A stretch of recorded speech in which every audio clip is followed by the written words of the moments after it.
Namaskar, good evening. I am Dr. Manik Fatak from Maharashtra Uksha Samvardhini welcomes you all, marking the exceptional Zoom lecture. This year, we are celebrating late Dr. V.D. Vartak birth centenary. This philately lecture, jointly organized by two institutions, Maharashtra Uksha Samvardhini and Institute of Natural History Organization. In this captivating lecture, you will know the fascinating journey of the world bees through stamps. Now, I will request and hand over to Dr. Sharma sir for further details. Thank you, ma'am. Over to Sharma sir. Thank you. Thank you, ma'am. Good evening, everybody. At the outset, I profusely thank Maharashtra Vaksha Samvardhani for graciously accepting our proposal to partner this year-long birth centenary celebration to pay respectful tributes to Dr. V.D. Vartak sir. Dr. Vartak sir was an encyclopedia of botany. He was inspiration to everyone who came in his contact. And I am one of such inspired person. Our organization, INHER, Institute of Natural History Education and Research, is engaged in imparting knowledge through short 2 to 3 weeks courses on herpetology, ornithology, and arthropods. I won't take much of your time and request Dr. Anil Mahabal to say a few words about Dr. Vartak sir as a tribute. Dr. Mahabal sir. Yes. Thank you, Dr. Sharma. Well, good evening, everybody. The talk today is in honor of late Dr. V.D. Vartak. He was a committed botanist who spent over 40 years studying our environment. His important work on the plants of Maharashtra's hill forest revealed the hidden wonders of these often ignored habitats. Dr. Vartak was a leader in the ethnobotany studies in India, especially in the Western Ghats. He was passionate about the sacred groves and published many research papers showing the value of these ancient ecosystems in our biodiversity. Though my research is mainly on about the birds, particularly their roosting and social behavior and population studies, I was very much lucky to work with him in the field, even if just for a short period. It was really a memorable experience for me. Besides the scientific work, Dr. Vartak was also a keen philatelist with a huge collection of postal stamps. It is fitting that Dr. Ramani's talk today will focus on stamps. So let us honor his contributions and memory as we explore the interesting world of honeybees on stamps. Thank you. Good evening, everyone.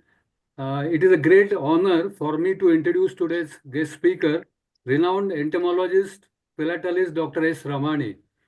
Dr. Ramani did his graduation from Tamil Nadu Agriculture University, Coimbatore, and Masters and PhD in Agriculture Entomology from the Department of Entomology, University of Agriculture Sciences, Bangalore. He joined the Agriculture Research Service of the Indian Council of Agricultural Research in 1985, served in different capacities and retired in 2011 as Project Coordinator, Honeybees and Pollinators. His areas of specialization are pollination, biological control, and taxonomy. His special area of interest is the taxonomy of fruit flies belonging to the family Tephrididae. He has published more than 45 research papers and several popular articles on insects. He is the lead editor of a recently published book, Indian Insects, Diversity and Science. Promoting their appreciation for insects and their wondrous lives among the youngs is his passion. His another interests and hobbies include trekking, reading, and entomophilately. Entomophilately, or collecting and researching about stamps on insects, has been his hobby for nearly 4 decades. Entomologically and philatelically inclined, he has combined both the pursuits into a very rewarding and educational hobby. He strongly believes that entomological postage stamps are a unique means of communication about insects and their lives with the public, and they can be used as effective teaching tools. To achieve this objective, he uses his stamp collection as a unique and valuable resource to weave interesting stories about different groups of insects. He has written several articles and given webinars about insects on stamps, both for professional entomologists and general public. He has participated in state, national, and international level philately exhibitions and won medals. Today's webinar on bees on stamps is a result of this hobby and his abundant passion. A blend of entomology and philately, this webinar will take you on a fascinating journey through the world of bees as portrayed on stamps and other philatelic material from all over the world. Characteristic lives, habitats, behavior, classification, pollination, products, role in our lives, and several other aspects about bees will be portrayed through stamps. With this short introduction, now I request Dr. Ramani sir to deliver his talk. Ramani sir. Thank you very much, Dr. Ajit Vartak, for the introduction, and to all others who have talked about Dr. Vaman Dattatreya Vartak, as well as, about the Maharashtra Vriksha Samvardhini, which in Pune. It is indeed a great pleasure that I have been invited to talk on the birth centenary year of Dr. V.D. Vartak, which is it's a great tribute, because Dr. V.D. Vartak was a great botanist. He was not just a great botanist, but he had more than 15,000 or 20,000 herbarium collection, which he prized, possessed, and he had classified so nicely and preserved so nicely. In addition to his interest in botany, that is taxonomy of plants, he also was interested in shells, and his collection of shells, I think, again, with names of all the shells, is a wonderful treat to watch.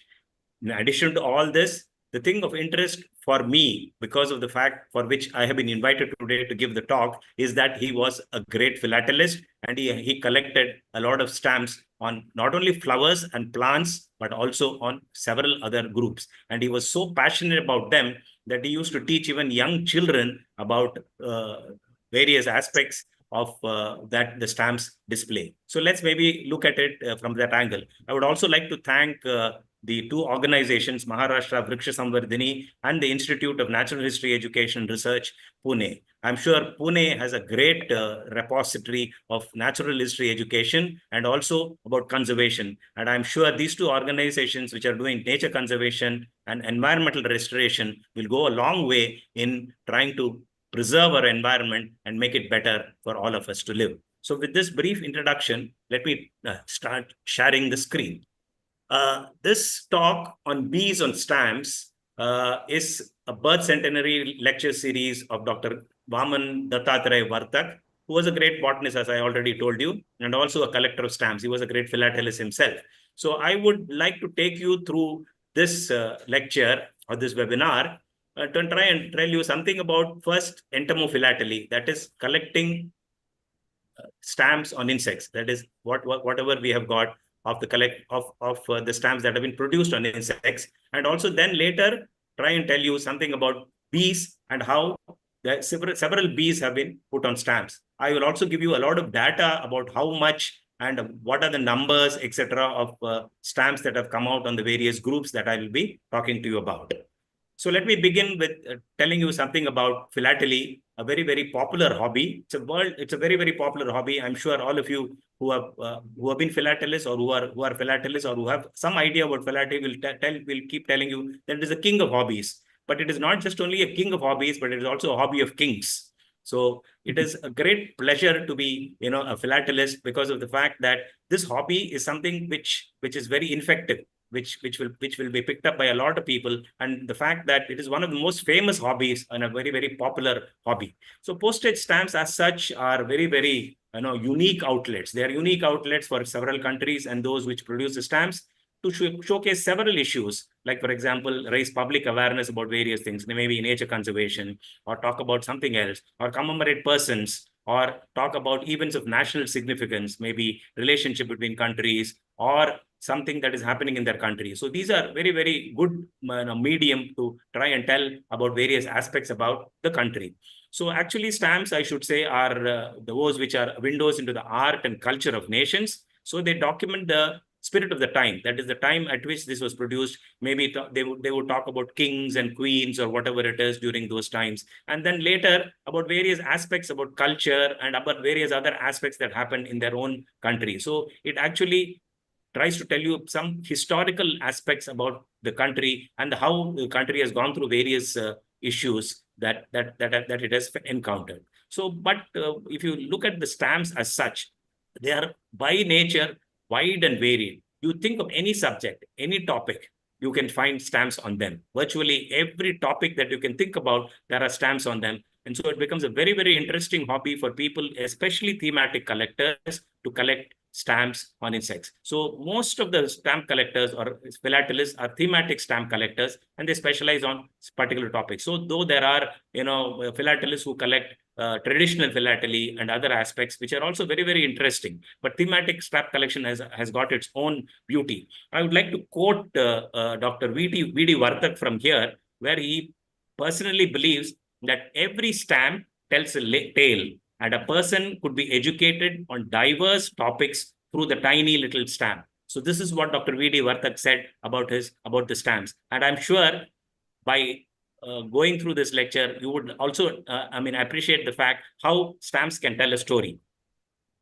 If you look at insects on our stamps, or entomophilately as it is called, that is where you're looking at insects on the stamps and also trying to understand something about the insects using the stamps that you have got. As you know, insects are there everywhere.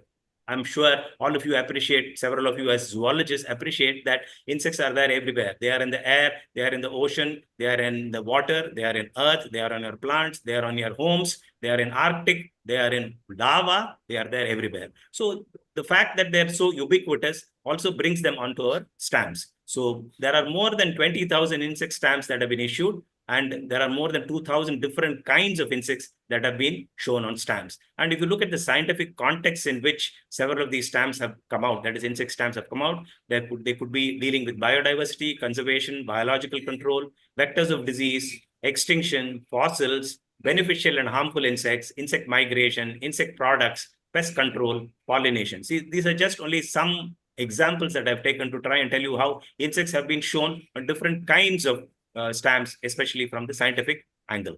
And sometimes insects accompany portraits of entomologists, Nobel laureates, athletes, politicians, museums, etc. So the kind of diversity of insect stamps is really very, very huge. So you'll have to really believe it to try and understand how you can look at various issues using insect stamps as examples.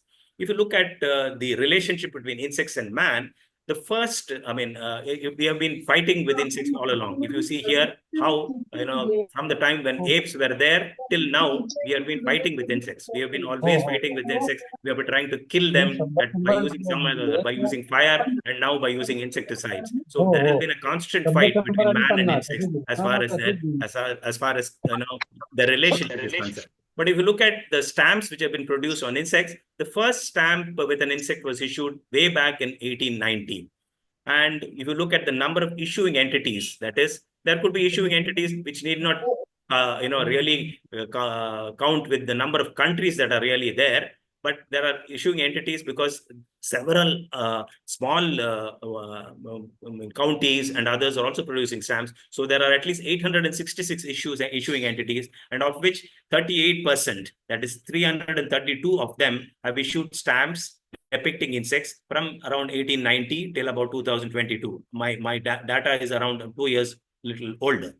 And if you look at the number of countries that have produced stamps, of the 195 countries which are recognized by the UN, only 3 countries, Myanmar, South Sudan, and Timor-Leste, have not issued an insect-related stamps. Otherwise, all the other 192 countries that are listed by the UN have produced stamps on insects. And if you look at the continent, Africa leads the world in creating insect stamps, and more than 30% of the world's entomological stamps come from Africa. So it is not Europe, it is not America, but it is Africa which actually leads in producing insect stamps.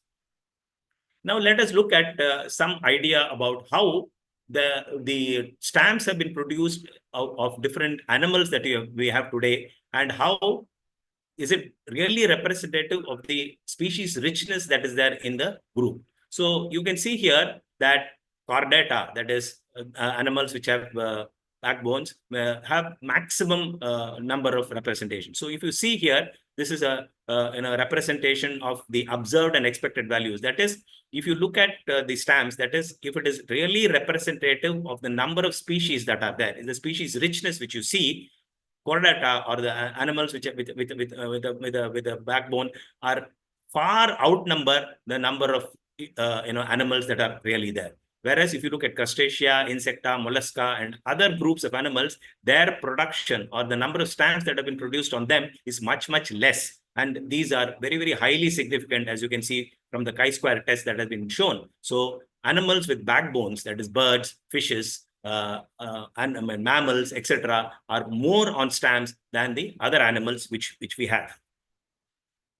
Coming to insects on stamps, this picture tries to give you an idea about the different orders of insects that have been put on stamps. There are 30 recognized orders of insects today, and 25 of them, 25 orders have been put on stamps. So you can see here representative stamps of all the 25 orders which are there here. Of course, some of the orders like Archaeognatha, Embioptera, Zoroptera, Thyssanoptera, and Strepsiptera are not on stamps, but otherwise 25 orders is a very good number if you look at the diversity of insects that have been put on stamps. So 25 on insects orders have been stamps. We will have a look at some numbers also now to try and understand how the orders have been represented on stamps. Again, I'm sure all of you would appreciate this, is that Lepidoptera, which is butterflies and moths, almost 70% of the stamps that have come out on insects are on Lepidopterans, that is butterflies and moths, only followed by Hymenoptera, Coleoptera, and others.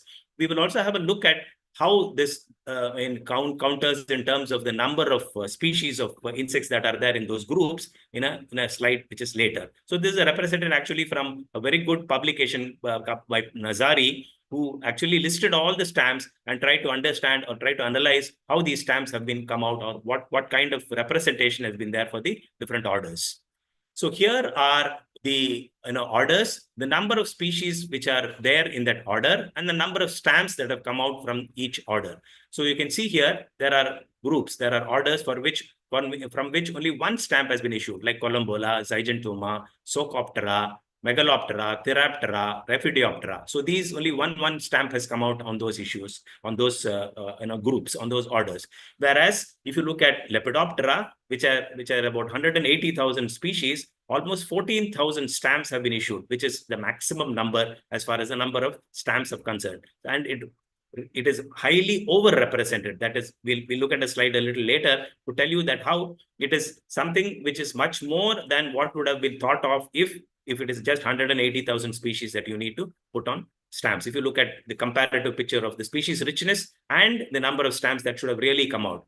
This is only followed by Hymenoptera, which has got about 150,000 species, but just only 1,882 stamps have been come out of that. Coleoptera, which is the biggest order, which has got about more than 400,000 species, just 1,787 stamps only have come out. If you look at Odonata, which has just about 6,300 species, 542 stamps have come out. This is also an overrepresented order. Obviously, this is very, very obvious, basically because Lepidoptera, that is butterflies and moths, as well as Odonata, are very attractive, very nice looking insects. And that is why more of them have been put on stamps rather than the other groups. Even beetles are very, very nice, but unfortunately, beetles have not come out on stamps as that many. If you look at Hymenoptera, to which we are trying to talk about, Honeybees are the most prevalent as far as Hymenoptera is concerned, which is very, very evident. Almost 31% of the stamps which have come on Hymenoptera are on honeybees. So if you look at stamps issued versus the actual diversity, you can see here, Lepidoptera is 136 times overrepresented as compared to the number of species that are there in Lepidoptera. Similarly, 18 times more represented are the odonatums, that is the dragonflies and the damselflies, as compared to several others. You can see here that, Coleoptera, Diptera are also very, very important orders as far as Hymenoptera, but they are underrepresented. That means that the numbers which are produced is much, much less as compared to the actual species diversity which you see. So this is something which is revealing, but it is not very, very surprising because of the fact that most people like to look at butterflies and moths, and so butterflies and moths are overrepresented on stamps as is known. So let's now get on to the subject proper to try and understand something about bees and how bees have been put on stamps. Before I go into that, I would like to tell something about World Bee Day. World Bee Day actually is celebrated on the 20th of May every year. And on the 20th of May every year, because of the fact that Anton Jansa, a great beekeeper, was born on this particular day. So he was born on 20th May 1734, and he came from a long line of beekeepers. And to celebrate his birthday, this bee day is celebrated. So actually, World Bee Day is really celebrated to raise awareness on essential role of bees and other pollinators, and what role they play in keeping people and the planet healthy, and on many challenges that are being faced today and how we can really conserve them. So even though, for a long time this was thought of, but only in 2016 at the FAO Regional Conference for Europe, the Republic of Slovenia, that is Slovenia is the country where Anton Jansa was born. He was a Slovenian. So they proposed World Bee Day to be celebrated on 20th May, coinciding with his birthday. And with the support of AP Mondia and the International Federation of Beekeepers, it was proposed, and the FAO agreed for it. And the UN General Assembly in 2017 actually unanimously declared 20th May as the World Bee Day. So the first observance of the World Bee Day was done on 20th May 2018. And from then on, every year on 20th May, the Bee Day is celebrated. And the theme for 2024, I'm not too sure what is the theme for 2025, but the theme for 2024 was Be Engaged with Youth. So this is Anton Jansa, and this is a Slovenian stamp which came in 2018 with the Anton Jansa, you can see there, and Apis mellifera on the stamp. And Yugoslavia also produced a stamp on Anton Jansa, and this stamp also talks about bee, which is there on the stamp. World Bee Day was also celebrated by the UN in 2019 by release of 2 stamps. You can see here there are 2 stamps that have been released by one from New York and another from Vienna. And these 2 stamps talk about 2 particular bees species, that is Cadigula occidentalis, which actually is a colletid, and an apid, Melisordus communis, a long-horned bee. As you can see here, it has got very long antennae. That is why it is called as long-horned bee. And these 2 stamps, was released on the World Bee Day in 2019. India has not been far behind in trying to celebrate the World Bee Day.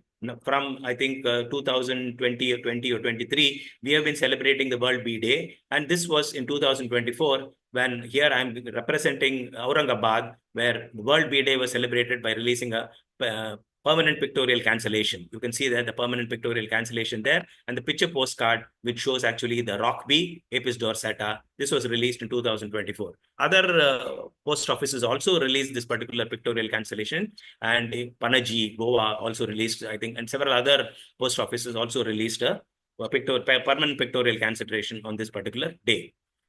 This is a very, very beautiful cover which came out from Great Britain in 2015 with at least 6 bees on stamps and a beautiful message which is there on the cancellation. The busy bee has no time for sorrow. This is taken from William Blake, the famous English poet William Blake. And actually what it means is the busy bee has no time for sorrow actually means that you should be as busy as the bee. That is what is the message conveyed by William Blake. And this message has been put on the cancellation. Okay, so let's now get on to the bees on stamps and how they have been produced in various facets. So this is the first stamp that came out on bees. You can see here, this is the first stamp that came out on bees in 1890. So this is also the first stamp of an insect. And the only other stamp which came on an insect in 1890 was a butterfly on a queen's hair. But this particular stamp which you're seeing here is actually showing a hive, that is a plated hive with a beehive, and it is also showing the goddess of plenty. So they believed that the Nicaraguans believed that plenty means bees also. So bees also should be part of plenty, and prosperity is shown because of this particular stamp. Then later in 1933, in the coat of arms of the France Reunion, you can see the set of bees, which is here. The first stamp in color was released in by Switzerland in 1950 with the Apis mellifera. And then later also again, Switzerland produced a very beautiful stamp on Bombus terrestris, a bumblebee. Don't be afraid of looking at this slide. It only tries to tell you that there are at least 192 countries of issuing entities that have issued stamps on insects. So countries that have issued stamps on bees from 1890 is shown here. So almost all the countries that we are talking about have issued stamps on bees. Again, trying to understand something about the families and the stamps that have been released of the different bee families. 7 families of bees have been recognized: Andrinidae, Coletidae, Halictidae, Megachilidae, Melitidae, and Stenotritidae. And stamps have been released from all the 7 families. Of course, Apidae, which consists of honeybees, bumblebees, carpenter bees, and stingless bees, maximum number of stamps have been produced. 1,338 stamps have been produced on the Apidae. Other families, the number of stamps are a little less. So it also gives you the number of species that have been put on those stamps, and the countries, the number of countries that have really produced stamps on those particular families. Let's now try and understand about each family and representative stamps from each family. So first family I would like to talk about is family Andrinidae. The common name for this family is mining bees. These are actually solitary and ground nesting bees found in temperate or arid areas. And Andrina is the largest genus with about 1,300 species. So several of these bees are crepuscular. That means they are seen only during the dusk, and have very, very enlarged ocelli. So these are these are stamps that which have been produced by the Royal Mail, that is Great Britain. 31 stamps have been issued featuring about 11 species by 19 countries, sorry. So continuing family Andrinidae, Andrina fulva is a very, very famous andrinid, and a lot of stamps, at least 13 stamps have been released on Andrina fulva. These are some representatives of the stamps that have come out on Andrinidae. Then coming to family Coletidae, the common name of this family is plasterer bees or polyester bees. These are solitary bees, and several of them, of course, they nest in aggregations, but they are basically solitary bees. And most of these species are found in South America and Australia. And this is considered as a very, very primitive group among extant bees. And there have been 9 species that have been featured on stamps, and about 16 stamps have been issued by 12 countries. So these are some representative stamps which you can see here, and every one of them have been identified to the species level. Going on to the next family Halictidae. These are known as sweat bees, basically because they are attracted to perspiration. And this is the second largest family of bees, and it occurs throughout the world, and they nest in the ground. Several of these solitary bees are very, very important pollinators, and I'm sure we should not only look at honeybees, but also look at several of these solitary bees because of the fact that they play a greater role in pollination than several honeybees. And they are potentially, this group of family of bees are potentially valuable overall pollinators. There have been 19 species that have been featured on 36 stamps by 24 countries. So you can see here some representative stamps of this particular family. Going on to the next family Megachilidae. These are also very, very famous bees known as the leaf cutter bees. I'm sure all of you would have seen leaves cut in circular bits. So like here, you can see here, here, circular, half circular leaves cut. This you would have seen also in several other plants, especially rose and some other plants. You would have seen this, and these are actually done by the bees. They don't use a compass. Without a compass, they're able to cut very beautifully semicircular beads, and they use these semicircular cut leaves to construct their nest and lay their eggs. So this is a very, very cosmopolitan family of mostly solitary bees, and the scopa, or the pollen carrying organ, is actually in the ventral surface of the abdomen, and they move in a very, very energetic fashion. And because of this fact, of the movement of the bees in a very energetic fashion, what is known as buzz pollination takes place, because they release large amounts of pollen, and this large amount of pollen they carry, and they're able to deposit it on the stigma when they visit another flower. So that way, these are very, very important pollinators, and almost 37 species have been featured on 66 stamps by 27 countries. Continuing representation of stamps on the family Megacylidae. These are some of the genera which have been put on stamps: Megachyle, Anthidium, Ospinia, Rodanthidium, Tracusa, Hyriadus, Calostoma. All of these have been put on stamps. And you can see here the kind of countries, very, very small countries: Burundi, Antigua, Barbuda, Isle of Man. These are all countries which have produced stamps on this particular family. Coming to the next family, which is known as family Melitidae. The common name for this is melitid bees. It's a very, very small bee family with about 200 species. And the distribution of this family is restricted to Africa and northern temperate zone. And these are again solitary bees with oligolectic foraging habits. This is a very, very important character for pollination. That is, some of the bees are, what are known as, very, very particular about one particular species of flower. They would visit only, that is what is known as a fidelity. This fidelity is a very, very good habit, or very good character for bees, and fidelity helps a lot in pollination because of the fact that they don't visit flowers of different species at the same time. They would visit the flowers of one species at one time. So cross-pollination happens very, very nicely. And this particular group of bees is actually oligolectic. That is, they visit few species of flowers, which means they're not fidelity to that great extent, but at the same time, they still restrict themselves to few species only. And that helps again in pollination, especially in cross-pollination. This is a very, very important character of several of these bees. And this particular family of bees has got this particular character. And they actually nest in burrows. They dig in soil. And there are about 3 species which have put on 6 stamps, which have been issued by 6 countries.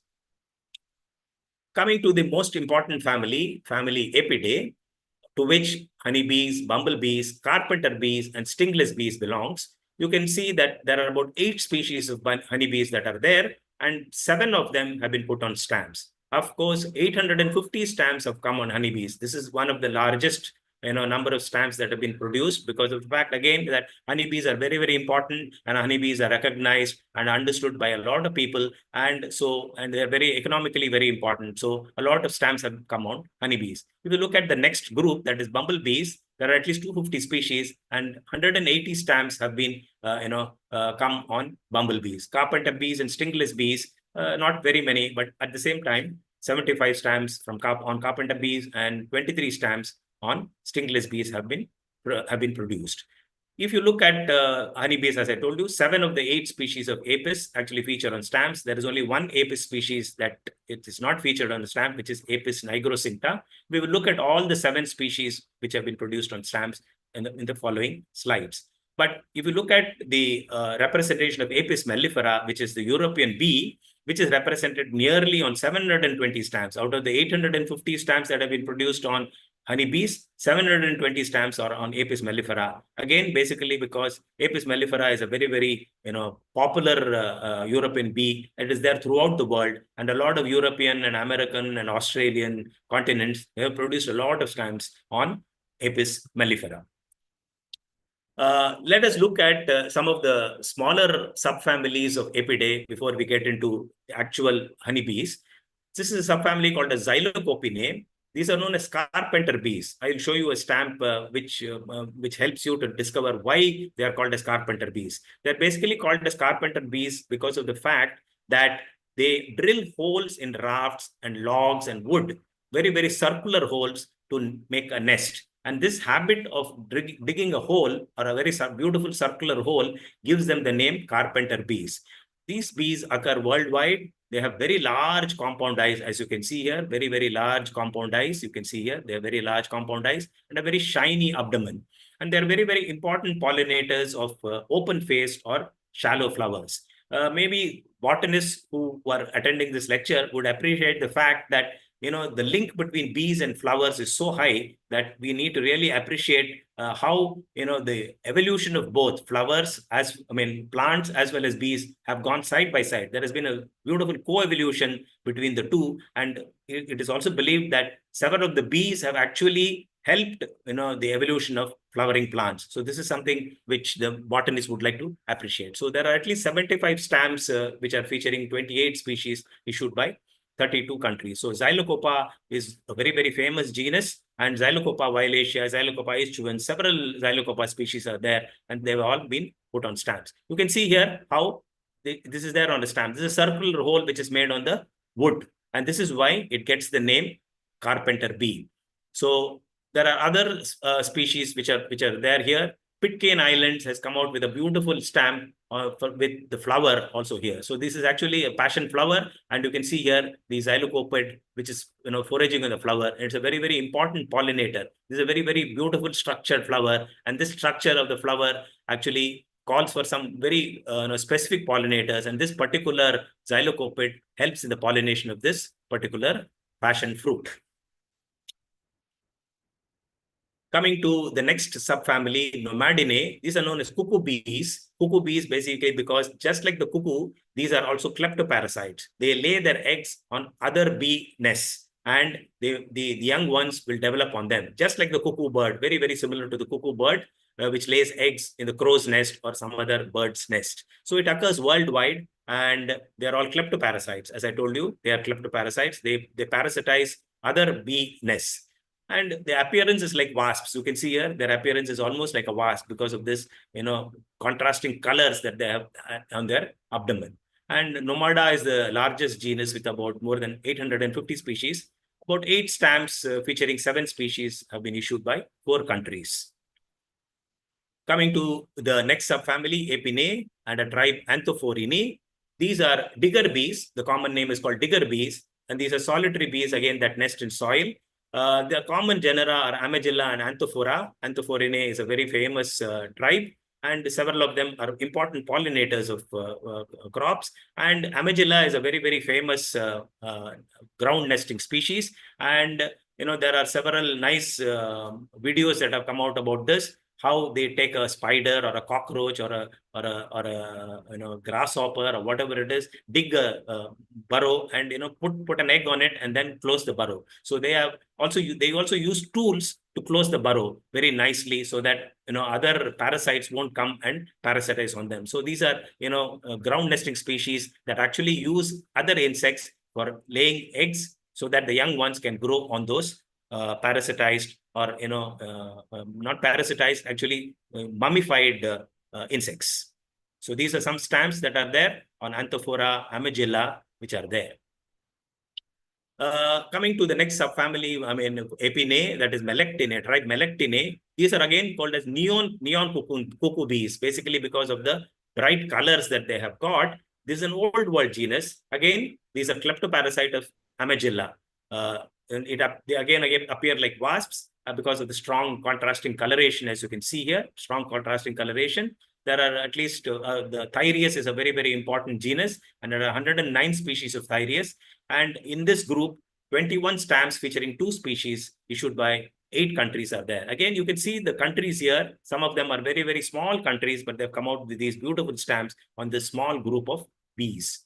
Coming to another important group of Apidae bees, that is subfamily Apinae, tribe Bombini, which are known as bumblebees, very, very important group, which are very, very important pollinators, especially in the colder regions, and they're very, very important. They're found especially in higher altitudes or latitudes of the northern hemisphere, and the famous genus is Bombus with about 250 species. They are very plump bees, and they are very densely furry.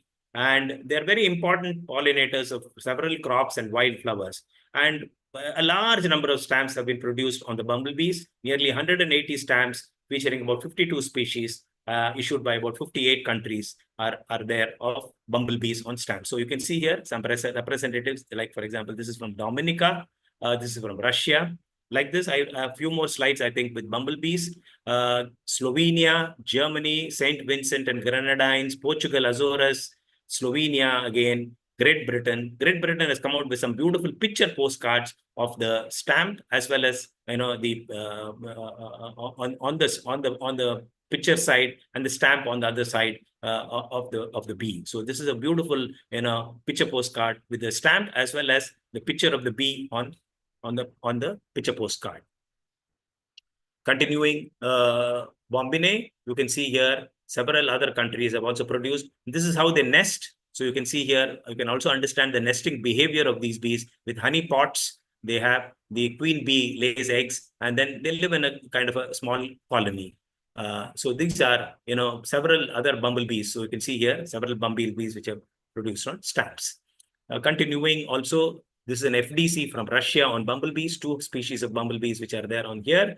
And Canada, which actually produced stamps of beneficial insects, has got Bombus polaris here, which is windowed, which is Bombus polaris, on several other groups of beneficial insects.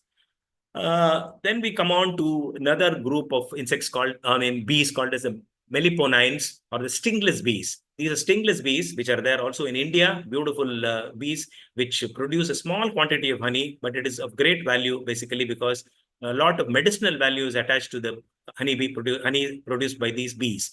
So they're basically found in tropical and subtropical regions of Australia, Africa, Southeast Asia, and tropical America. And there are about 550 species are there, but only about 12 stamps featuring 11 species issued by 5 countries are there here. You can see here, Sierra Leone has produced a stingless bee stamp, as well as Guinea and Malaysia have also produced stamps on stingless bees. So this is another beautiful FTC with 2 stamps produced by Malaysia on 2 important casts, actually, drone and the queen, which is there in one of the stamps, and worker on a flower on another stamp. So a beautiful FDC with also the structure of the nest, which you can see here, which is there of the stingless bee. And the back of the FDC has got illustrations of how the bee actually nests. So these are hives of stingless bees, and these hives shows how stingless bees can be also cultivated or cultured or domesticated, and they can be used. This is another beautiful souvenir sheet that was produced of stingless bees from Brazil, and it has got more than 6 stamps. I think 1, 2, 3, 4, 5, 6. Yeah, 6 stamps on stingless bees. Coming to the honeybee as such, there are 8 species of apis, as I told you, and the center of origin of apis is South and Southeast Asia. We should be proud that it is our countries which is the center of origin of apis. And there are 7 species which are put on stamps, as I told you, except for Apis nigrocincta, which is there in Philippines, Mindanao Islands, etc. All other 7 species of apis have been put on stamps, and this is just to give you a representative of the kind of stamps that have been produced. Here it is on sunflower. Here it is on another flower. You can see here the drone, the worker, and the queen bee. We'll also look at some of the aspects about honeybees, how they've been put on stamps a little later. Before that, we will look at the species that have been put on stamps. You can see here very, very nicely depicted honeybee with a pollen basket. This is how they pack their pollen and take it back to their nest.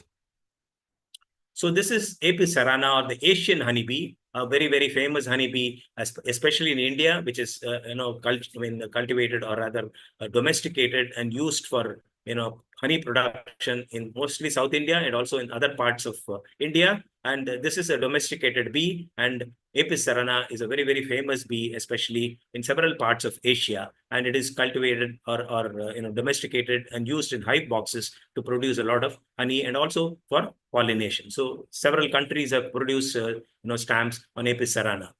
The Apis nigrocincta, which I talked to you about, looks very similar to this. They also build combs very similar to this, parallel combs, just like this, parallel combs. And that is one of the reasons why it is very, very easy to put them on frames and use them for honey production. Coming to the giant honeybee, Apis dorsata, which you would have all seen nesting in high-rise buildings in your apartments, in water tanks, in rock cliffs, in several other, even in big banyan trees, you will be able to see them nesting. So these are known as the giant honeybee or the Apis dorsata. And there is also the Himalayan giant honeybee, which is Apis laboriosa, which especially is seen in the Himalayan region, Nepal, Arunachal Pradesh, and all other areas which are bordering, which are having the Himalayas. They are very, very high nesting species, and man goes to a great extent to harvest honey from these, and the honey which is produced from this is greatly valued, and it produces a large amount of honey, and man takes a lot of risk to cut the hives and then take the honey from them. So you would have all seen videos of this in National Geographic and various other channels where this particular bee is utilized, or the comb is cut and honey is harvested from them with great risk. And stamps on both Apis dorsata as well as Apis laboriosa has been produced. This is a stamp produced by Bhutan on Apis laboriosa. Coming to the little bee, or the dwarf honeybee, is Apis florea. There is also another black dwarf honeybee, which is Apis endorniformis. Both of these actually construct a single comb, and they generally nest in very low to the ground, especially in bushes and small plants, and they produce only a single comb as compared to Apis cerana, which actually produces, and Apis mellifera, which actually produces parallel combs. Again, this is a very, very important bee. It also has an important role in pollination, and the honey that is produced from this is in small quantity, but at the same time, it is also valued basically because of the fact that medicinal value is attached to several of the honey producing plants from which the bee produces this honey. So you can see here, Thailand, Mali, Malaysia have produced stamps on these two species. Apis endorniformis is actually much darker than the Apis cerana, or Apis florea rather. I'm sorry. Coming to the Western honeybee or the European honeybee is Apis mellifera. A large number of stamps have been produced on Apis mellifera. I won't be able to show you all the stamps, though I have a large collection of stamps on Apis mellifera, but just a representative I'm showing you here on how they are feeding on flowers, several of them on different species of flowers, and different subspecies of Apis mellifera have also been produced on stamps.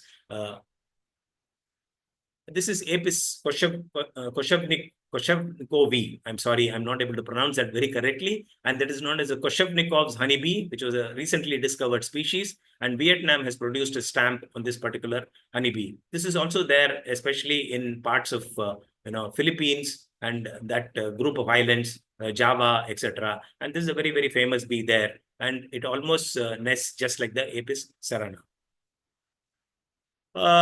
Stamps have also been produced on bees to try and understand about history of beekeeping. You can see here how basket hives were one of the first of all, man used to harvest honey by hunting. He used to hunt and go in search of honeybee nests, whether in tree holes or in termite area and various other places, and hunt for them. Then later, slowly, he started domesticating them. He put them on basket hives. And these basket hives grew bigger and bigger. And then now you have these hives, which are actually made out of wood, and they can be used. So you can see here in the history of beekeeping, how, man used to harvest from trees, and then now it is being done in hive boxes. Several castes of honeybees which are there, the three castes, that is the queen, the drone, and the worker, have also been put on stamps. You can see here how nicely they have been put on these various stamps to try and help you understand how a queen bee looks, with a long abdomen which is much longer than the wings, and it is the one of the biggest honey. In terms of their size, one of the biggest in terms of the caste. And this is the drone, which is actually having a rounded abdomen, and you can make this out very, very easily. And this is the worker. You can see here the pollen basket. It has a much sharper abdomen than the drone. So all of them can be very, very easily recognized. The queen, the drone, and the worker can be recognized using this particular stamp. This particular stamp, which is actually showing the live honeybees. This is the queen, the drone. You can see here the rounded abdomen, the male, and the worker, which has got a much sharper abdomen because of the fact that there is the sting, which is at the end of the abdomen. Here again, you can see here the three castes, the queen, the drone, and the worker. Here again, from Zimbabwe, the queen, the drone, and the worker represented. So, a lot of these things have been put on stamps, and a lot of educational material can be gained from these stamps. So I always believe that, these stamps could give us a lot of education. Even honeybee biology has been put on stamps. You can see here the honeybee, the queen bee, which is laying an egg here. And there's a lovely, cancellation, which shows the honeybee, which is the queen bee, which is laying an egg here. You can see here again, the honeybee queen, which is laying an egg right at the bottom of the cell.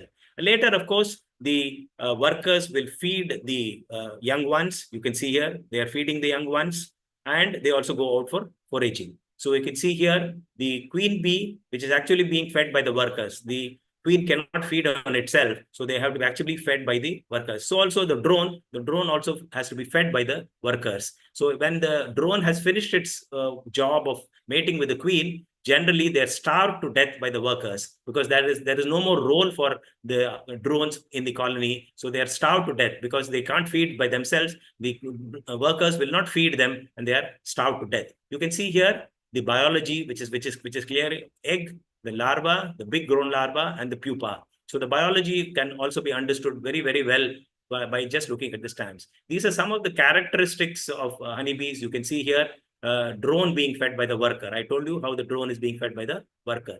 This is known as fanning, which helps actually to remove water from nectar which has been collected by the honeybees, so that they can be made into honey. Here it is foraging by the bees on nectar, and here you can see here the adult which is emerging from the cell. And these are the various stages of the honeybee, young ones, the egg, the larva, and the pupa. And this is the queen. So you can virtually, using stamps, understand so much about several of these groups of insects. And honeybee is an example where you can understand a lot more about honeybees using just stamps. This is another beautiful set of stamps produced by Great Britain in 2015, which talks about the waggle dance, pollination, making honey, and tending young. So you can see here, waggle dance is a beautiful method of communication that the bees use actually to tell other workers about where to go or where to forage for both pollen as well as nectar. And this particular dance, known as the waggle dance or the round dance, the waggle dance is represented on this particular stamp. This is to tell you how they are very important pollinators, and this is to tell you how we can use them for making honey, and this is to tell you something about how they tend the young. So you can see here storing pollen. You can see here pollen is being stored here in the cells, and the structure of this particular cell, you can see here the hexagon. About hexagon I'll come to a little later. Here, foraging honeybees, you can see here. So these are some of the roles played by the workers in the honeybee colony.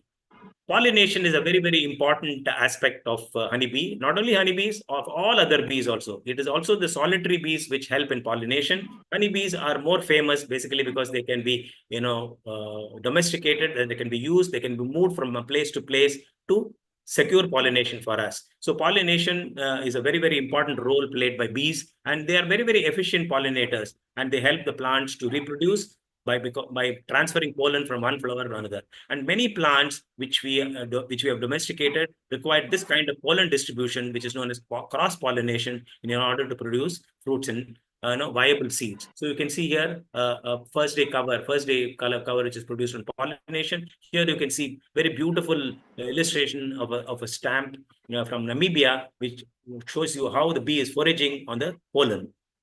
Another stamp which is from Portugal, which also talks about how the bees play a role in pollination by visiting flowers. Here again, several stamps have been produced to tell you about how they visit different flowers and help in pollination. So actually, pollination is one thing which helps fruits, seeds, and crops that people eat, and it actually maintains also genetic diversity, and it helps plants to reproduce. And pollination is actually a mutually beneficial thing, both for the plants as well as the pollinators, because for the plant, cross-pollination is affected, and for the pollinators, they get both nectar as well as pollen for their own consumption and to rear their young. So because of this fact, of this mutual beneficiality which is there, co-evolution has taken place between flowering plants and bees, and this co-evolution has helped both the bees as well as the plants that have evolved. So pollination actually is a very, very essential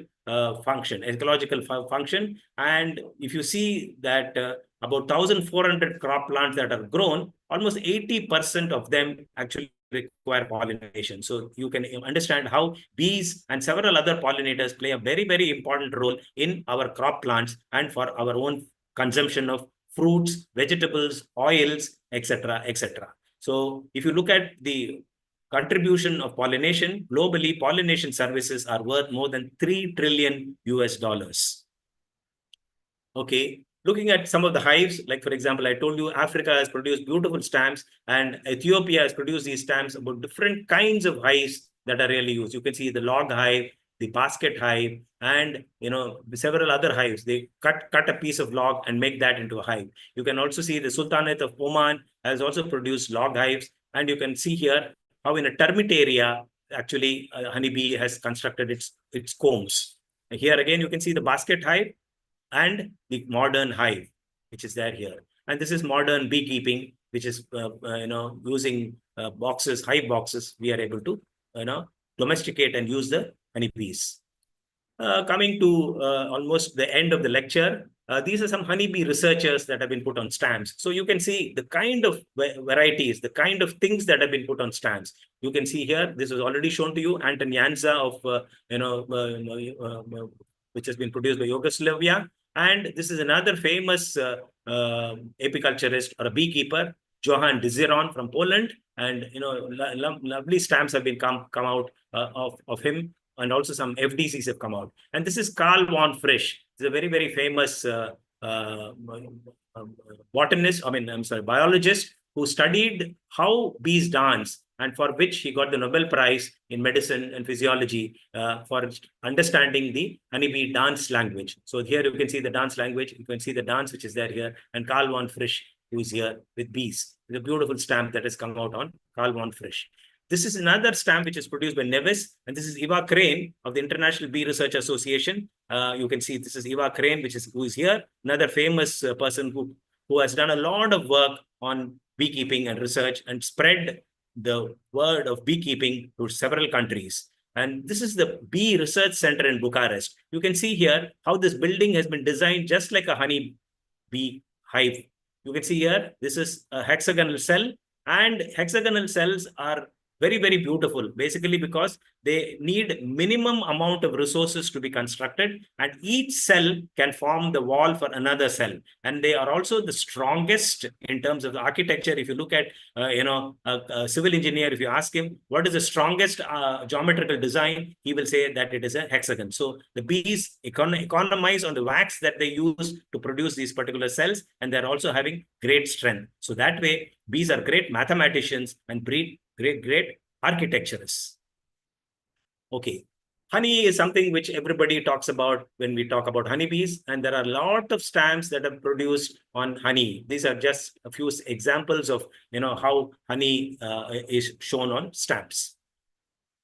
There are also bees, enemies of bees, and stamps have been produced also on enemies of bees. You can see here a number of bee eaters, number of species of bee eaters, which have been here. You can see here, one of them is having actually a bee on its mouth. And these are bee eaters, and several of them are great enemies of bees. And these have been put on stamps. There are also hornets or wasps, which are enemies of bees. And these have also been put on stamps.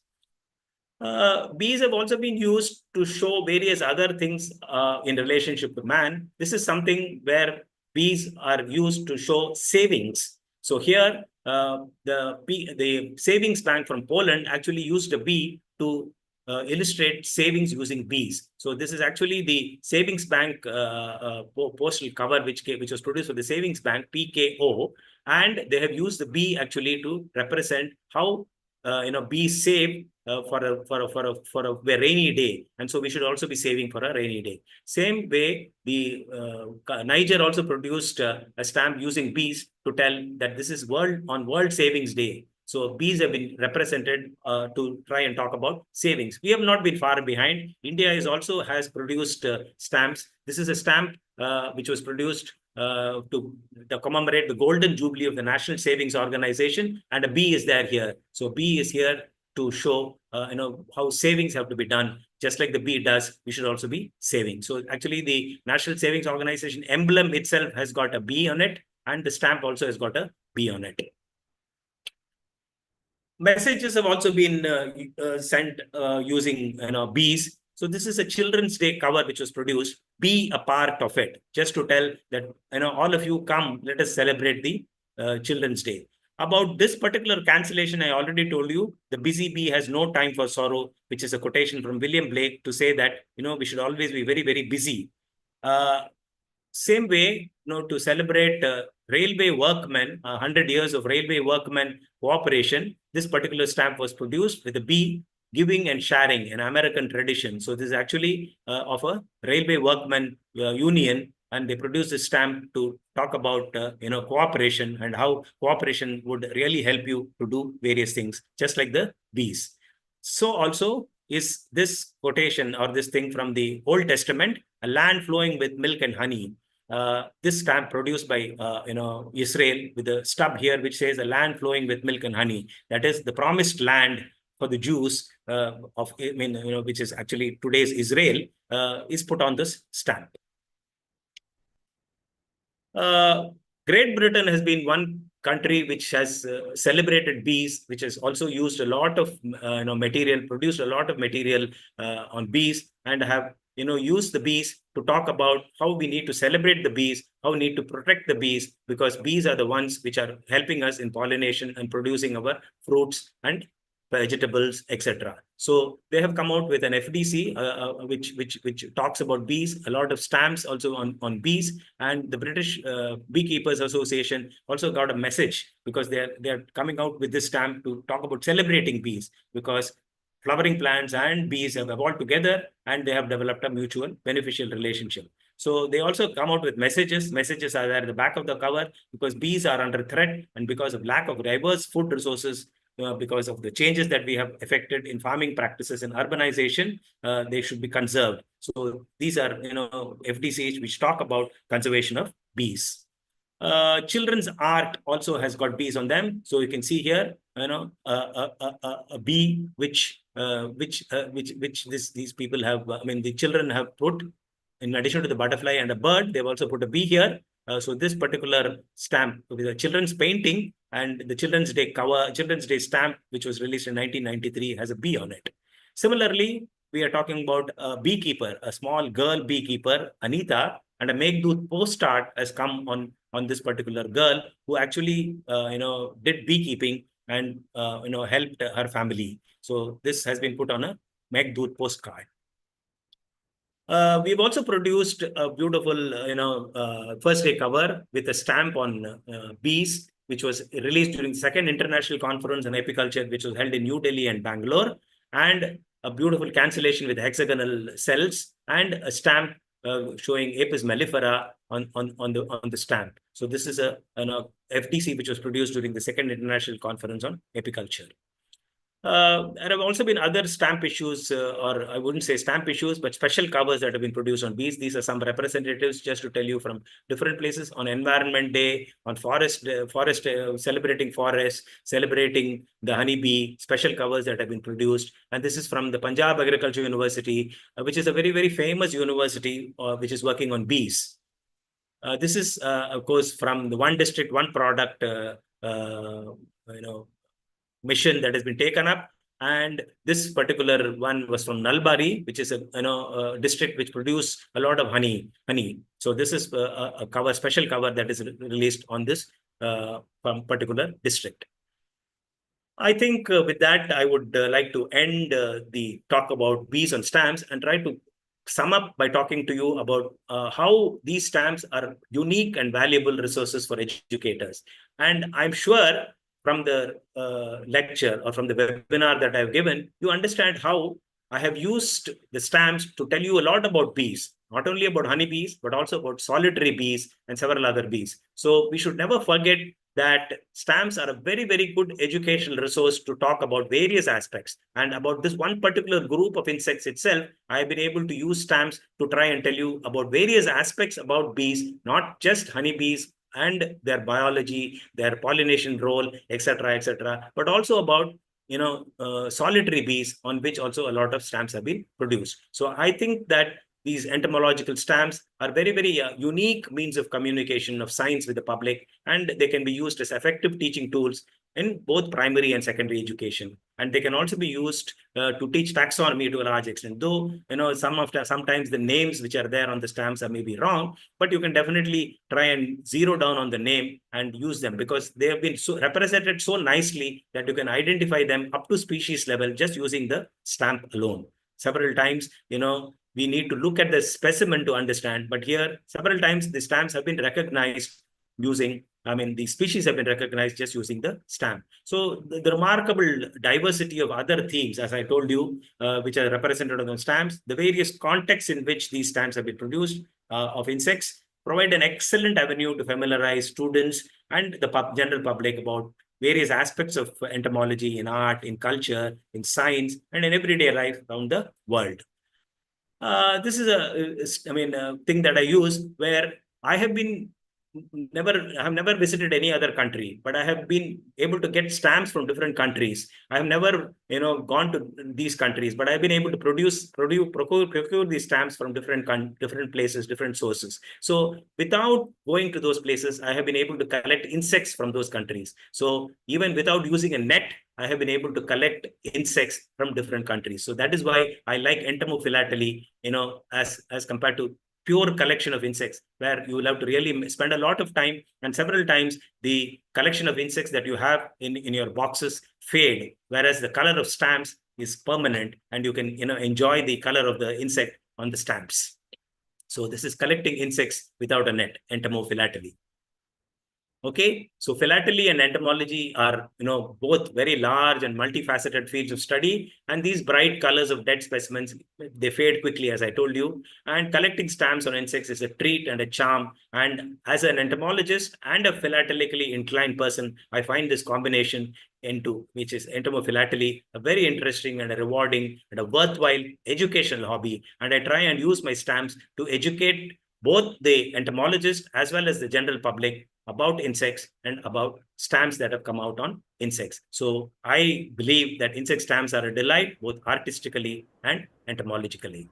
I would like to end my lecture by acknowledging these various people, the Karnataka Philatelic Society, which has helped me to understand something about philately, though my understanding of philately is not very, very high.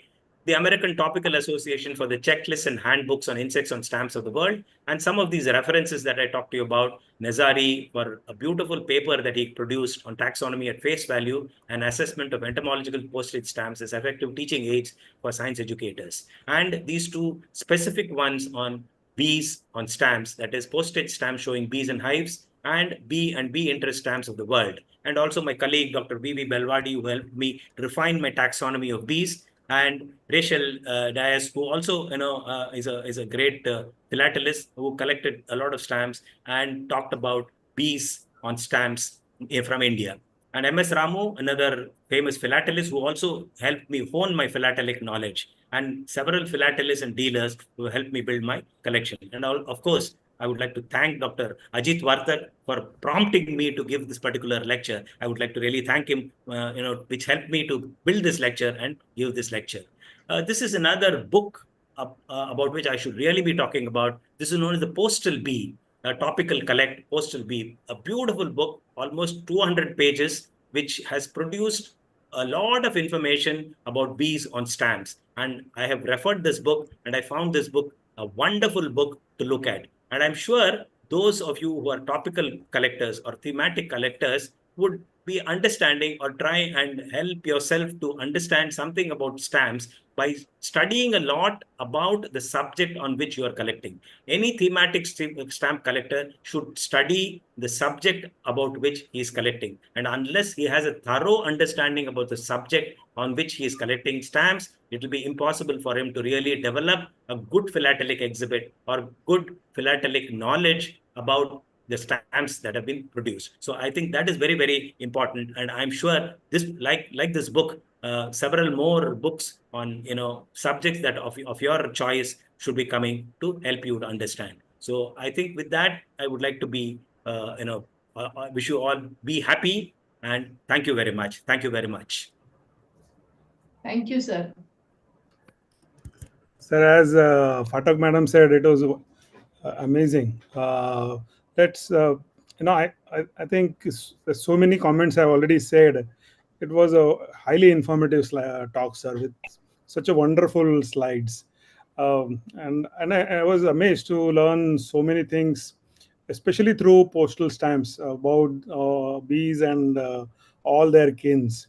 It was a very pleasant thing to know about the South Asian origin of AP species. Now they are powering the agroeconomy of so many part of world.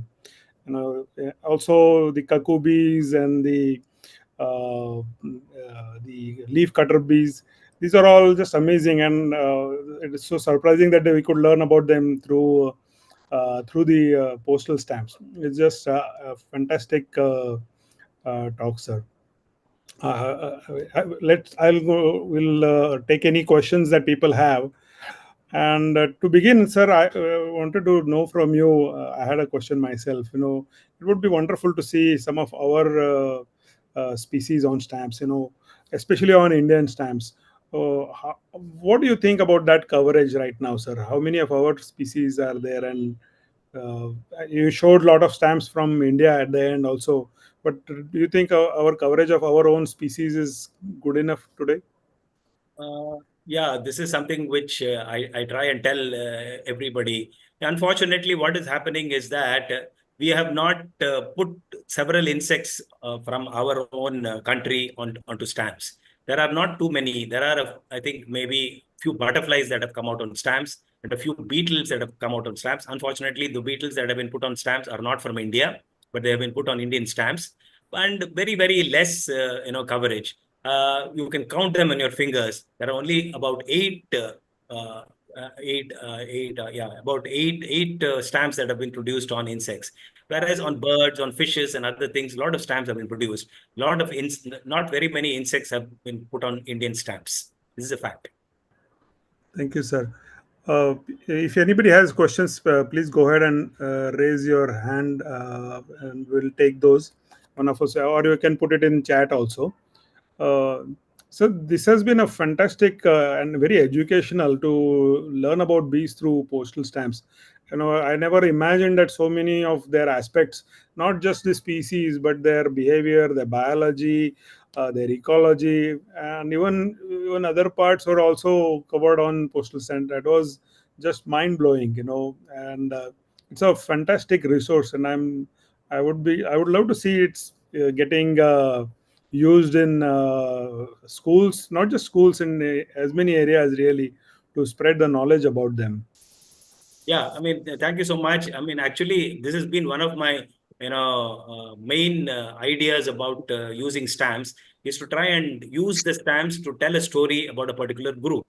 So I try and use the stamps from a particular group to tell the story about the group. And in some groups, you have a large number of stamps and you can tell the story very, very nicely. So that is true. For example, dragonflies and damselflies, I have a collection and I use the stamps to tell everything about dragonflies and damselflies using stamps, just using stamps, just like that, just like the one I did on bees.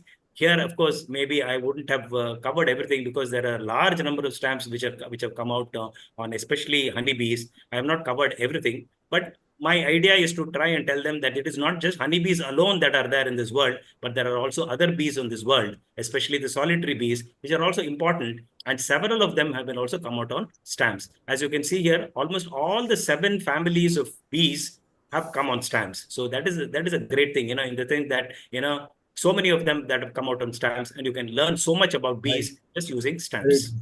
Very true. Yes, definitely, sir. Sir, we have one question from Mr. Sanjay Jagtap, who asks about the distribution of bees. Especially is curious about on the extreme regions like Antarctica and Arctic regions. What kind of distribution is there when it comes to bee species?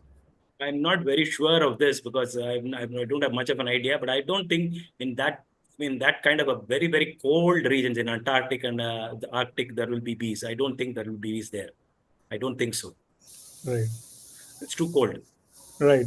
we see most of the diversity in the tropical area, isn't it? No. Diversity is also there in the temperate regions. In the temperate regions, also diversity is there. Of course, I mean, as is usual for most biodiversity. The most biodiversity is seen only in the tropical regions.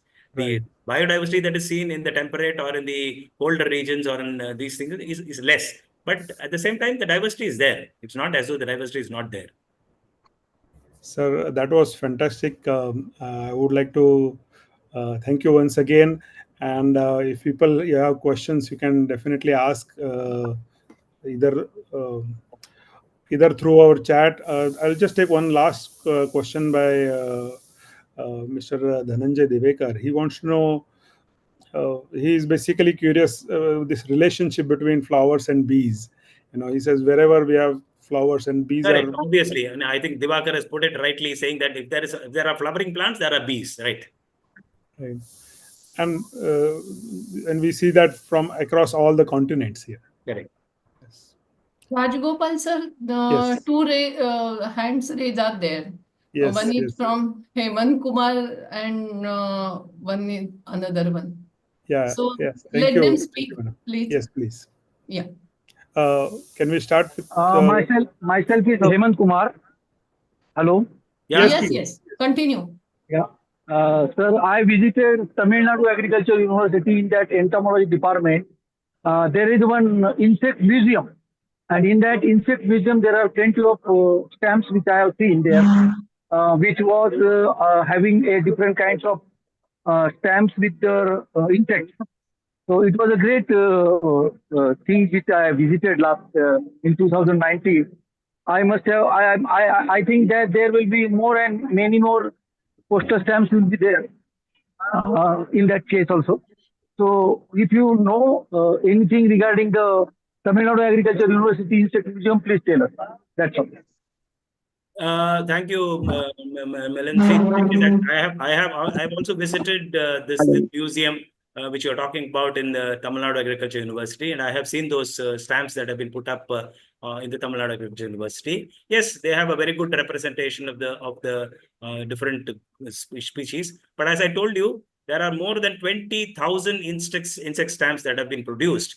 A lifetime is not enough for you to collect all these stamps really, and it is not so easy also. But at the same time, there are a large number of stamps that have been produced, and it is very good that an insect museum, which is there in Tamil Nadu Agricultural University, has also thought it fit to put postage stamps as representatives in a museum. So that I think is a very, very good thing. So that there will be more and more people who will look at the stamps and try and understand that insects have also been put on stamps. So this is something which I think large number of public would appreciate. So I think that way Tamil Nadu Agricultural University has done a very good move by putting insect stamps also in their museum list.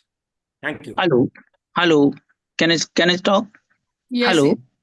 Yeah, myself Wakode from Pune. Generally, this lecture was very nice, very interesting, and very informative. In whole world, the bees are being kept for pollination because their main aim is pollination.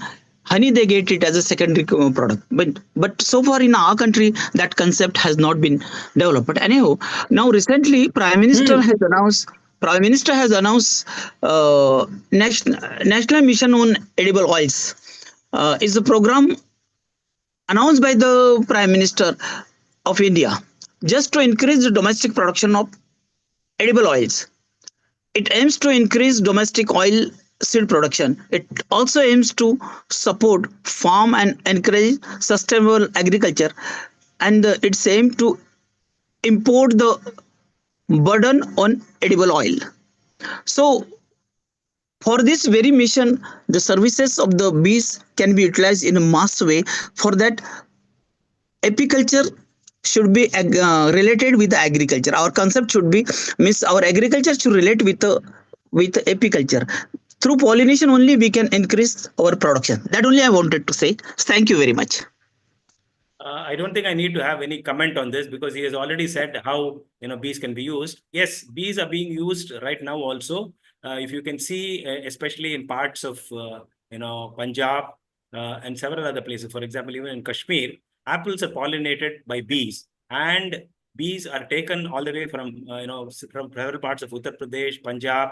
The beehives are taken and placed in apple orchards to help in apple pollination. Similarly, in the case of mustard, which is a very famous crop, especially in the northern parts of our country, bee pollination is very, very important, and bee hives are used to produce or placed in those mustard fields for better pollination and to increase the pollination. So oilseed mission should also have a mission of trying to work on apiculture and increasing the number of colonies that we have got on bees. So several of these bees can be used, especially the American, that is the European bee is used in pollination of several of these crops. So I told you, not only oil seeds, several fruits, several vegetables, several of our cross-pollinated crops depend on bees for pollination. And so bee has to be promoted, and not only honey bees, but also we should also promote solitary bees, because some crops cannot be pollinated without solitary bees. And so we need to provide nesting sites and provide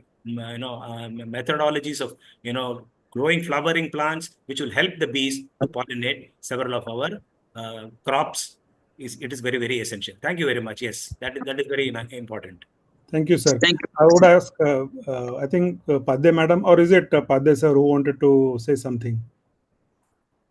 Yeah. So first of all, thank you, Dr. Ramani. It was a wonderful lecture. I'm part of Institute of Naturalist Education Research. This was a wonderful experience going through. Being a zoology teacher, we have been teaching apiculture, but this is a very nice way to send a message. So philately is a good medium for teaching the apiculture.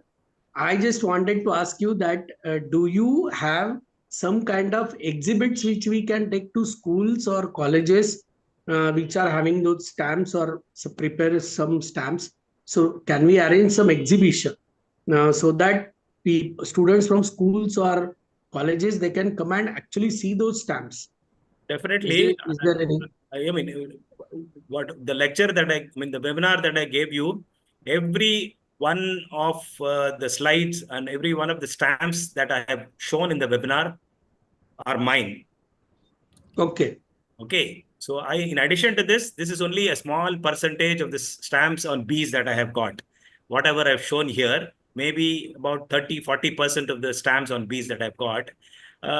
Definitely we can arrange. I have them on exhibit sheets. Some of them, not all of them. Some of them have got on exhibit sheets. But this can be arranged. This can be thought of, because this is also a method of trying to help them. But I mean, instead of thinking of putting it up as exhibit sheets, what I would suggest is, if you think that it will be of use to them, a similar lecture like what I have given you, I can give to the students on online mechanism, because that way I would be able to tell a lot more about the various things rather than an exhibit. An exhibit may not tell everything about because it will be a display of stamps with more some information only about it. But whereas using the stamps, the kind of lecture that I can give or I can provide is maybe of help. This is something that you have to decide. It's not that I'm forcing this on you, but I'm just telling you it could be used. Or and a combination of the two. You could have an exhibit as well as a lecture on exactly this. Exactly. And one more thing is that I'm associated with a group of farmers who are practicing natural farming with Padma Shri Dr. Subhash Palekar, that method. So unfortunately, they won't understand English. So can we have some kind of method that we can arrange this kind of lecture with all your and somebody from your team maybe explaining in Marathi to the farmers group, because that is most important target group which we are especially the person who I just don't remember the name, but what he said, and if you want to grow the yield of crops, it is very essential to tell them that tell the farmers that how we can manage the bees. So that would be a wonderful target group which we have to address for future. Because right now my personal experience is in my farm in Konkan, there is rampant pesticide spraying on mango and cashew orchards, and we have the flowering, but there is no yield. There are No, no mangoes or cashews for that coming out of pollination the. experiment, will I have to show them? So exactly. So pollination has become a great problem. Lot of flowering, but no fruits. And that is a disastrous kind of conditions that we are facing and we will be facing. So farmers should be another group, but we need vernacular language to reach out to this particular group. So I think we can plan somehow as an institute. I would like to say that we will collaborate and do something for this particular target group, especially in Marathi. See, this very experiment we have taken in Bihar, particularly at Muzaffarpur, which is famous for lychee. Yes. And there we have shown the increase in the production through practical. Okay. So such type of practicals are essential. How much time this production grows, like that. Because seeing is the believing. Unless you don't show the experiment, people won't believe. Yes. Sir, I put one question. Namaskar. Hello. Hello. Yeah. Padre Mr. Padre is there? Yes, I'm there. Yeah. Yeah, okay. Yeah, see, my number I have put in the chat box. Please take it. And we will talk it later on, because Konkan region I am doing the practices of mango and cashew nut Okay. pollination by the stingless honeybee, and which is having a very good result right now. Yes. This year and last year also I have done the things very properly. So we will Yes. talk it later. I am in the Yeah. now in the bus, so I cannot talk more. Okay, thank you very much. Yeah. Please Fine, take my fine. number. Please take my number from the chat box. And we can do the in the Marathi presentation also. So no questions. Yes. Yes. Ramani sir, there is Very one short. question on philately. Basically, Anu wants to know if there are any workshops or any such thing where people can learn about exhibiting. This is more on philately side, Correct. exhibiting this kind of information. So Yeah, actually, what I would really suggest to people who are interested in trying to exhibit is that you join the local philatelic club. Join the local philatelic club. Wherever you are, join the local philatelic club. And if you join the philatelic club, you will come across philatelists. You will come across them. They will help you. Even young people, lot of places. I'm sure Pune has a very beautiful philatelic club. Every city has a beautiful philatelic club. So philatelic club or philatelic association. Join the philatelic club, and that will help you to build your philatelic collection. Understand how to exhibit. They also conduct workshops. Several of these philatelic clubs conduct workshops, and tell you, senior philatelists will tell you how you can develop an exhibit. So I would suggest that you join the philatelic club in your local town or local city. absolutely. Okay. Hello, sir. Thank you for your information. I'm Manu. I'm from Tamil Nadu, right? Already I'm having the membership of Philately with Anna Road in Chennai. Okay. Last time, my daughter has exhibited her stamp collections in Tanjavur Kalanjam, and she got silver medal. Okay. See, I'm not able to take her the way in which she has to exhibit because she has written all the informations in handwritten only by pasting the stamps over the A4 sheet. A4 sheet. So after that, this 2025 also she has exhibited her stamps on Chennai Anna Road by February 1st, I think they have conducted for under the youth club. So she's not getting that much of information of where to get the mounting papers and everything and all. So if, as you said, we are member from last 1.5 years from 2021. Okay.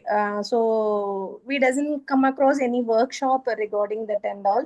No, you are a member of what? The philatelic deposit account, is it? Yeah, deposit account at Anna Road, Chennai. Philatelic, what happens is philatelic deposit account will only give you stamps. So Okay. it will only help you to get some stamps. But Okay. for this, if since you are based in Tanjavur, I'm not very sure if there is a philatelic club in Tanjavur, but Trichy has a philatelic club. Okay, sir. Okay. So Yeah, I heard about that. Yeah, so maybe you will have to once in a while go to Trichy and attend their meetings, and they will be able to help you. Or the other one is Madurai also has got a very good philatelic club. Okay. Mapna it is called. So some of them you at least you can contact them, and there will be, there are local philatelists also in Tanjavur. As I know, there are some local philatelists also in Tanjavur who would be able to help you. So there are people you should try and get hold of those philatelists. They will help you. In fact, both the Tanjavur exhibition as well as the Tanapex, which was held in Chennai, I also attended. I also visited both of them. I'm not very sure of the exhibit that was put up by your daughter, but I did see both the exhibitions, and I also exhibited during the Tanjavur exhibition. Tanjavur exhibition also I had exhibited. Yeah, she got silver in Tanjavur. So we need some inputs. So I have noted your email ID. I'll text you. Yeah, so but please guide us for further. Sure. I will help you. Definitely, I can help you in that. But the basic thing is to join a philatelic club. Join a philatelic club. That will only help you. Individually, will not be able to help philatelic club is different, and getting membership. Philatelic deposit account will only help you get stamps. That's all. Okay, sir. Okay. So these are philatelists who make a club. And these philatelists will make a club, and they will talk about philately. There will be lectures, there will be workshops. Philatelic deposit account will not help you to do that. Yeah, sir. Fine. Okay, thank you, sir. Okay, thank you. Yeah, from Chennai, Bhaskaran sir only I got this meeting information. Yeah, thank you. SIPA. Yeah, through the SIPA only I got information. SIPA has produced some small books on helping you how to exhibit. You can procure those books also. Yeah, sir. Thank you for information. Thank you. Sir, I don't know how much time you have. If you have a few minutes, there are a couple of questions that we can take and we can close. There is no problem. I mean, with me,